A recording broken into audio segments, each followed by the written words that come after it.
दोस्तों, मेरे चैनल को जरूर सब्सक्राइब करें। आपका बहुत बहुत धन्यवाद।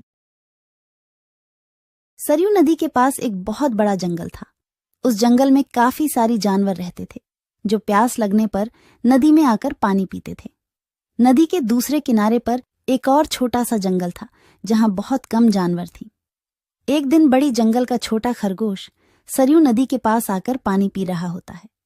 तभी नदी के दूसरी ओर खड़ा एक बाघ उसे देख रहा होता है। यह खरगोश आज मेरा भोजन बन सकता है। वैसे भी मेरे जंगल में अब शिकार करने लायक जानवर बचा भी नहीं है। क्यों न मैं नदी के उस पार वाले जंगल में जाकर शिकार करूं। और वैसे भी वह जंगल बहुत बड़ा है और वहां का शेर भी मूर्ख और शाकाहारी है। पता नहीं ऐसे शेर मर क्यों नहीं जाते। बाघ खरगोश को देखकर शिकार करने की सोचता है और शिकार करने की लालच में नदी के दूसरी ओर चला जाता है। अपनी ओर बाघ को आता देख खरगोश वहां से भागने लगता है, पर तभी बाघ उसे आवाज देकर रोक लेता है। अरे खरगोश, मुझे देखकर कहाँ भाग रहे हो? तसल्ली से पानी पी लो भाई। मैं तो बस तुमसे बात करने आ रहा था। क्या तुम सच बोल रहे हो? हाँ, मुझे तुम्हारे जंगल का शेर सिंह के बारे में बात करना है। मैंने सुना है कि वह तुम्हारा बहुत चिंता करता रहता है। खरगोश समझ चुका था कि बाघ उसे अपनी बातों में फुसलाने की कोशिश कर रहा है, इसीलिए खरगोश उसकी बातों का कोई जवाब नहीं देता और तुरंत वहां से भागने लगता है। परंतु खरगोश बाघ से तेज नहीं भाग पाता और बाघ उसका शिकार कर लेता है। यहाँ के जानवर बड़ी आसानी से शिकार हो जाते हैं, तो क्यों न मैं इसी जंगल में रहकर आसानी से शिकार किया करूं। बाघ अभी इसी जंगल में रहकर ही शिकार करता रहता है। इस तरह से जंगल में जानवर कम होने लगते हैं। एक दिन अरे लोमड़ी, मैंने सुना है कि तुम अपनी सहेली से मिलने के लिए दूसरे जंगल में जा रही हो। हाँ, लेकिन तुम्हें मेरी इतनी चिंता क्यों हो रही है? देखो लोमड़ी, तुमने सांप के अंडे के साथ जो हरकत की थी, जिसके लिए तुम्हें शेर सिंह ने सजा दी थी, इसके लिए तुम जंगल से भाग नहीं सकती। लेकिन मैं भाग नहीं रही हूँ। मैं तो अपनी सहेली से मिलने उस जंगल में जा रही हूँ। पर मुझे शक है कि तुम मौके देखकर भाग भी सकती हो, इसीलिए मैं तुम पर नजर रख रहा हूँ। देखो भैया, मैं शेर सिंह की हुक्म का पालन कर रही हूँ, लेकिन तुम अपना ड्यूटी ढंग से नहीं कर रहे हो। क्यों? तुमको क्यों लग रहा है कि मैं अपनी ड्यूटी ढंग से नहीं कर रहा हूँ? दरअसल इस वक्त तुम्हें जंगल में हमारी जानवर पर ध्यान रखनी चाहिए, क्योंकि हमारी जंगल की जानवर कम हो रहे हैं। सुना है जंगल में कोई शिकारी घुस आया है जो हमारे जानवरों का शिकार कर रहा है। लोमड़ी, तू चालाक है, ये मैं जानता हूँ, लेकिन मैं भी इतना बेवकूफ नहीं हूँ, ये तू जान ले। मैं तेरे बातों में नहीं आने वाला। याद रखना, अगर आज तुम मेरे बातों पर यकीन नहीं करोगे तो तुम भी किसी दिन कोई शिकारी जानवर का शिकार बन जाओगे। चाहे जो भी हो जाए, मैं तुम्हें यहाँ से जाने नहीं दूंगा। देखो, मेरा जाना बहुत जरूरी है। मैं 2-3 दिन में वापस आ जाऊंगी।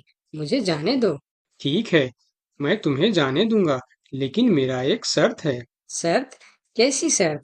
यही कि तुम्हें उस जंगल के थाने में जाकर रोज हाजिरी देनी होगी। मुझे मंजूर है। लोमड़ी को पता था कि जंगल से जानवर कम हो रहे हैं, इसीलिए वह हाथी की शर्त मानकर वहां से चली जाती है। वहीं दूसरी ओर हाथी जंगल की निगरानी करने लगता है। तब दिखता है कि जंगल से कुछ खरगोश गायब है। इस चिंता में कई खरगोश आपस में बात भी कर रहे होते। देखो भाइयों, हमें सावधान रहना होगा, क्योंकि जंगल से खरगोश गायब हो रहे हैं। हाँ, लेकिन इस बात का फरियाद हमें शेर सिंह को करनी चाहिए। तभी खरगोश की बात सुनकर हाथी उनके पास आता है। क्या हुआ है भाई? तुम सब आपस में क्या मीटिंग कर रहे हो? मुझे भी बताओ। हाथी भैया, तुम शेर सिंह के सेनापति हो। क्या तुम हमारी फरियाद राजा तक पहुंचा सकते हो? अरे भाई, तुम्हारी रक्षा करना ही मेरा ड्यूटी है। बताओ, तुम्हारी क्या शिकायत है? हाथी भैया, कुछ दिन से हमारे कई साथी गायब हो गए हैं। अगर तुम्हें अपनी जंगल की फिक्र है तो हमारी साथी खरगोश को ढूंढ के लेके आइए। क्या तुम्हें किसी पे शक है? हम सिर्फ इतना जानते हैं कि जो खरगोश गायब हुए हैं वह सब पानी पीने के लिए नदी के पास गए थे और तब से वापस नहीं आए हैं। और वह लोग गायब कितने दिन से हो रहे हैं? पिछले कई दिन से एक एक करके खरगोश गायब हो रहे हैं हाथी भैया। खरगोश की बात सुनकर अब हाथी को भी लोमड़ी की बात पर यकीन हो जाता है। लोमड़ी भी यही कह रही थी कि जंगल में कोई शिकारी आया है। हाथी वहाँ सोच ही रहा होता है कि तभी वहाँ 2 बकरी आती है। हे भगवान, अब क्या होगा? कौन बचाएगा हमें? अरे बकरियां, क्या हुआ है तुम्हें? क्यों रो रही हो? हाथी भैया, अच्छा ही हुआ जो आप हमें यहीं मिल गए। हम शेर सिंह के पास शिकायत करने जा रही थी। तुम भी शिकायत करना चाहती हो? हाँ, आखिर तुम लोगों का क्या तकलीफ है? हाथी भैया, कुछ दिन पहले कुछ खरगोश जंगल से गायब हुए थे और अब बकरियां भी गायब हो रहे हैं। लगता है कोई शिकारी हमारे जंगल में घुस आया। पूरा जंगल इसी बात से परेशान था कि आखिर उनका शिकार कर कौन रहा है। अब वह सभी मीटिंग के लिए शेर सिंह के पास जाते हैं और सारी बातें शेर सिंह को बताते हैं, जिस पर शेर सिंह अपनी जंगल की जानवरों से कहता है, आप सब फिक्र मत करो, मैं बहुत जल्द पता लगा लूंगा कि यह काम किसका है और कौन हमारे जंगल का जानवरों का शिकार कर रहा है। तो अब हम क्या करेंगे शेर सिंह? आप लोगों से हमारी यह विनती है कि आप लोग जंगल से बाहर नहीं जाएंगे। जिसको भी पानी पीना है वह इसी जंगल का तालाब का पानी पिएगा। महाराज, आपका ये हुक्म हमें कब तक पालन करना होगा? एक बार बस मैं उस शिकारी को पकड़ लूं, उसके बाद आप लोग जंगल से बाहर जाकर भी पानी पी सकते हो। सभी जानवर शेर सिंह की बात मान जाता है और जंगल से बाहर जाना बंद कर देती है। 2 दिन बीत जाती है और जंगल से कोई भी जानवर गायब नहीं होता। उधर शिकार नहीं मिलने पर अब बाघ परेशान हो जाता है, क्योंकि 2 दिन से उसने कोई शिकार नहीं किया था। इतना बड़ा जंगल है, इतने सारे जानवर है, तो फिर यह कमबख्त जानवर पानी पीने के लिए बाहर क्यों नहीं आ रहे हैं?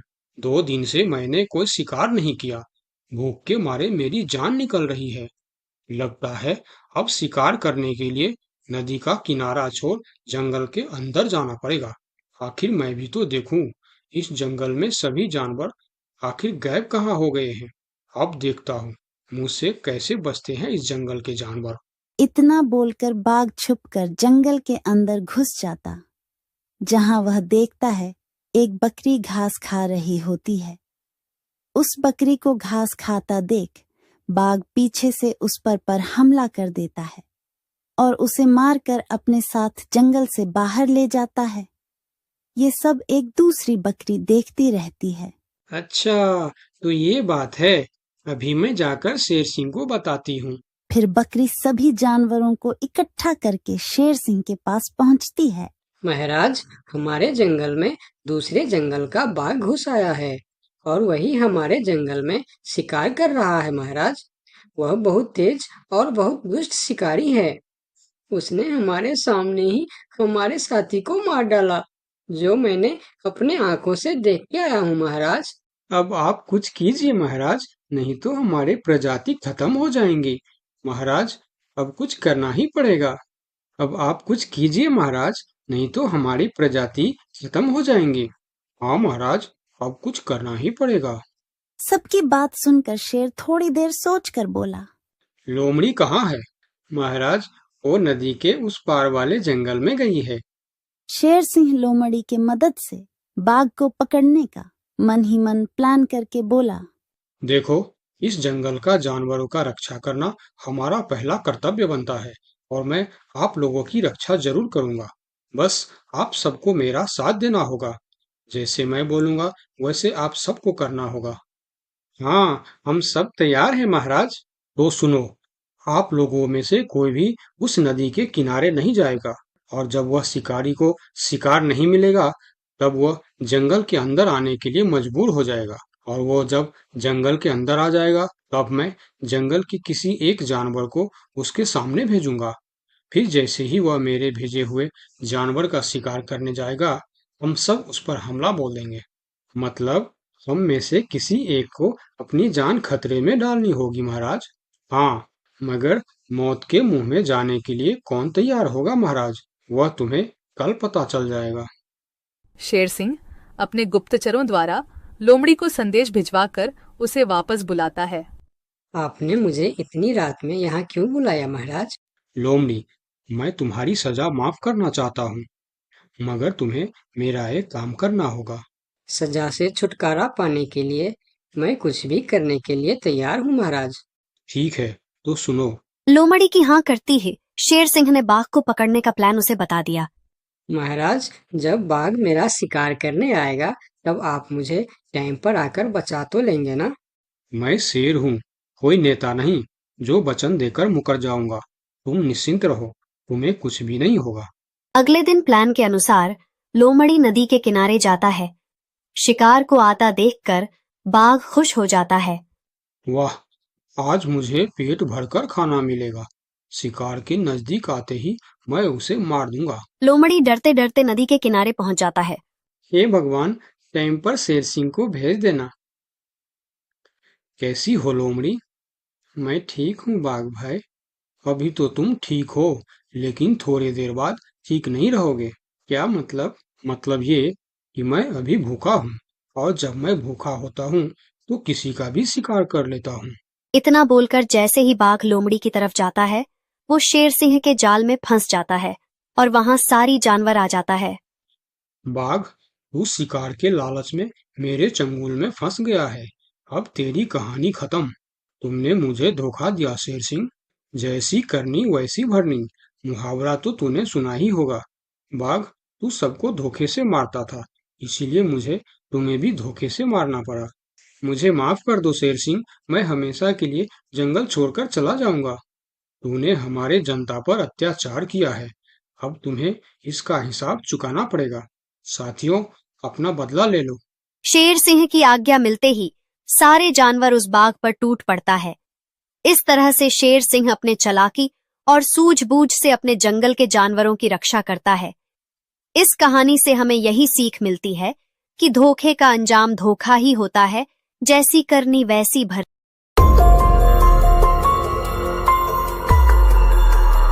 बहुत साल पहले की बात है। लक्ष्मीपुर के जंगल में एक पुरानी झील थी। वहां दिन में तो कोई घटना नहीं होती, पर थोड़ा सा भी अंधेरा छाते ही वह झील एक खूनी झील बन जाती। उस दौरान जो भी जानवर उस झील पर पानी पीने आ जाता, वह जिंदा वापस नहीं आता। कहाँ जाता, आज तक किसी को उसका पता नहीं चला था। यही वजह थी कि जंगल के सारे जानवरों ने, यहाँ तक कि जंगल की राजा शेर ने भी उस झील को खूनी झील घोषित कर दिया था। अब पूरे जंगल में कोई भी शाम को उस झील की तरफ जाने की हिम्मत नहीं करता था।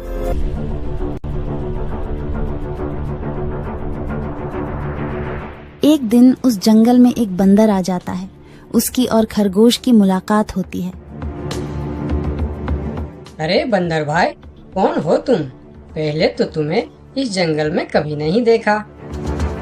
खरगोश भाई, आज तक मैं शहर में इंसानों के बीच चिड़ियाघर में था, किसी तरह आजाद होकर आया हूँ। क्या इस जंगल में मेरे रहने के लिए कोई जगह है? हाँ बंदर भाई, ये हम जैसे जानवरों का घर है, इंसानों का चिड़ियाघर नहीं। आओ, मैं तुम्हें पूरी जंगल की सैर करवाता हूँ, सारी जगह के बारे में बताता हूँ। जो जगह पसंद आए वहीं टिक जाना। और खरगोश बंदर को पूरा जंगल घुमाता है। हाथी, जिराफ जैसे कई जानवरों के रहने की जगह ही नहीं, वहां के राजा शेर की भी गुफा दिखाता है, पर उस खूनी झील के बारे में ना बताता है और ना उसे वह दिखाने ले जाता है। बंदर वहीं बरगद के एक बड़े से पेड़ को अपने रहने के लिए पसंद कर लेता है। वहां रहते हुए अभी उसे 2 दिन ही गुजरते हैं कि तीसरे दिन शाम को घूमता हुआ वह उसी खूनी झील के पास पहुंच जाता है। अरे वाह, कितने सुंदर झील है। जी तो करता है ठंडे ठंडे पानी में कूद कर नहा लूं, लेकिन सर्दी होने का डर है। चलो, आज सिर्फ ठंडा ठंडा पानी से अपना प्यास ही बुझा लेते हैं।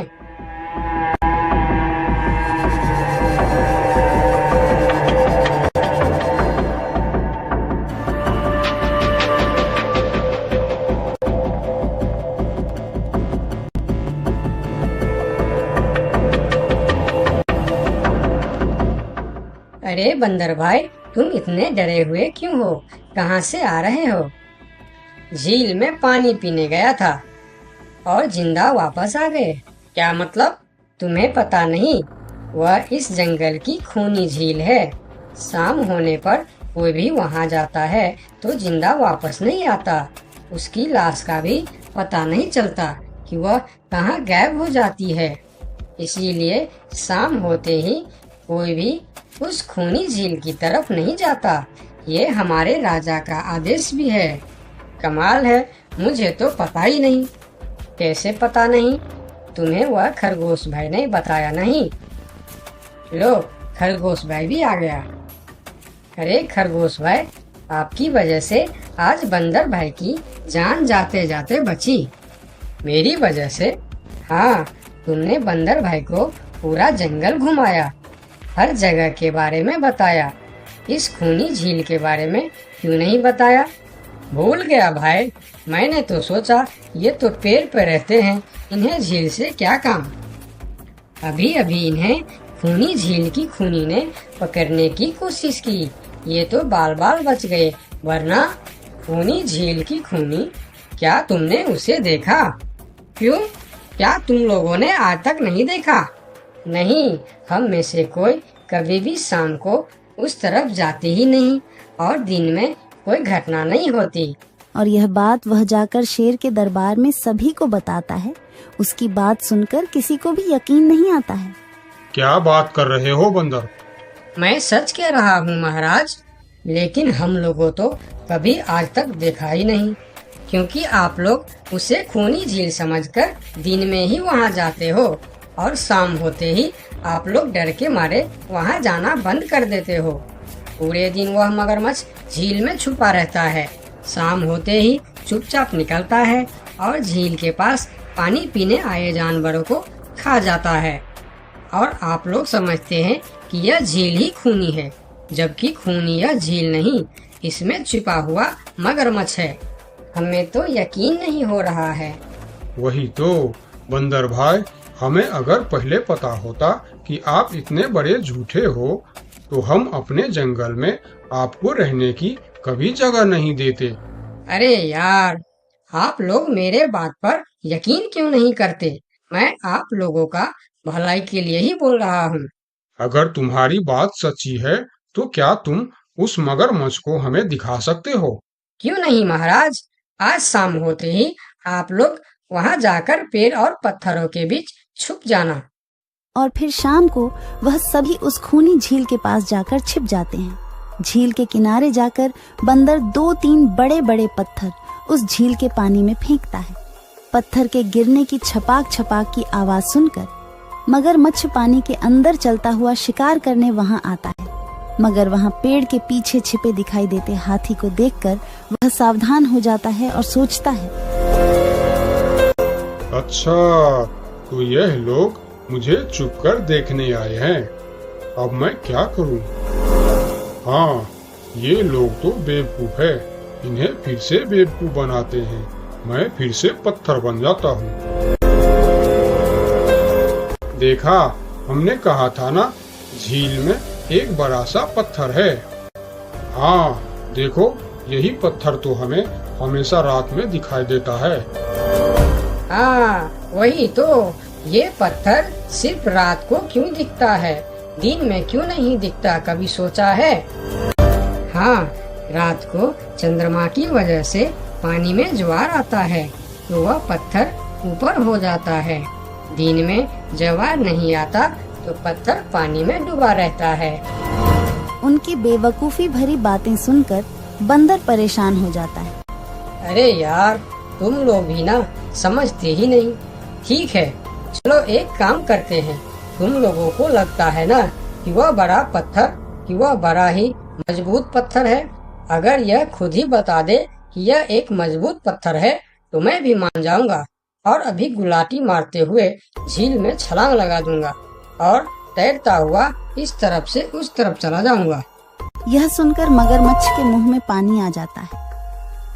लगता है आज बंदर का नरम नरम मांस खाने का मौका मिलेगा।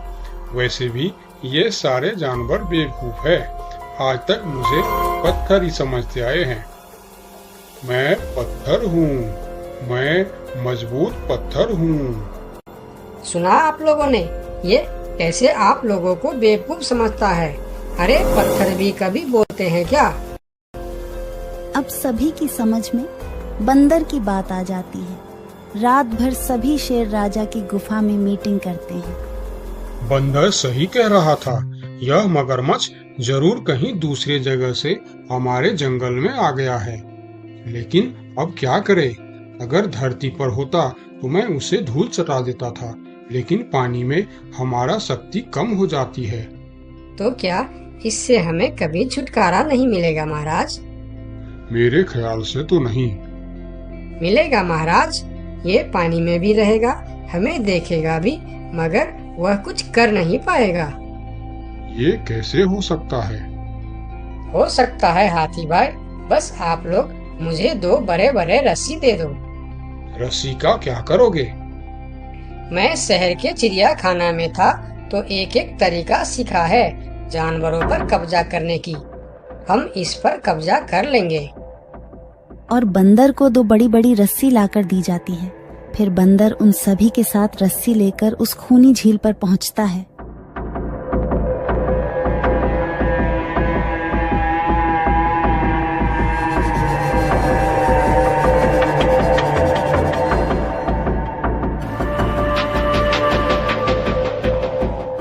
कल तक तो यह बंदर मुझे देखकर भागता था और आज पानी पीने आया है।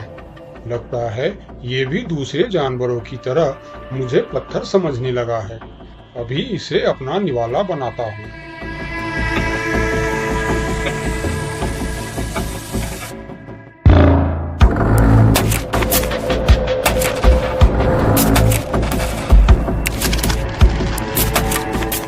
अरे ये तो भाग भी नहीं पा रहा है। अब यह जितना ज्यादा फरफराएगा उतना यह फंदा कसता जाएगा और चुपचाप रहेगा तो फंदा ढीला रहेगा। जैसे यह फिर हिलेगा फिर फंदा कसता जाएगा। अब ना यह इससे छूट सकता है और ना पानी में जा सकता है। अरे वाह, फिर तो यह हमारा कुछ भी नहीं बिगाड़ सकता। अब हम सारे जानवर इस झील में कभी भी पानी पी सकते हैं, कभी भी नहा सकते हैं। अब यह हमारा कुछ भी नहीं बिगाड़ पाएगा। अरे वाह बंदर भाई, मान गए। आपने तो हमारी समस्या ही खत्म कर दी, वरना रात भर हमें प्यास ही रहना पड़ता था कि हमें झील में पानी पीने गया और झील ने हमें खा लिया। तो आज हमें एक बात समझ में आई है कि किसी भी अफवाह के चक्कर में हमें अपनी जगह छोड़कर नहीं जाना चाहिए, बल्कि उस अफवाह का समाधान क्या है वह खोजना चाहिए।